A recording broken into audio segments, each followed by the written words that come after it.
চলে আসলাম কুমিল্লার এয়ারপোর্টটাতে bike ride দেওয়ার সময় বৃষ্টি ভালোই পড়তেছিল, যাতে মনে হইতেছে কে জানি ঢিল মারে, আর মুখে বৃষ্টির ফোঁটাগুলা পড়লে মনে হইতেছে কে জানি ইটের ঢিল মারতেছে।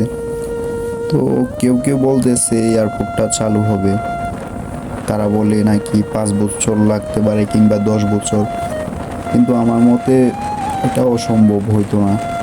কারণ হইতেছে সেনাবাহিনী তারা বড় প্রজেক্ট নিয়ে নামছে, গরু ফার্ম টার্মের প্রায় কোটি টাকার উপর প্রজেক্ট লাগাইছে। তো সরকারে এই টাকা পরিশোধ করে তো তারপরে কাজে নামতে হইব।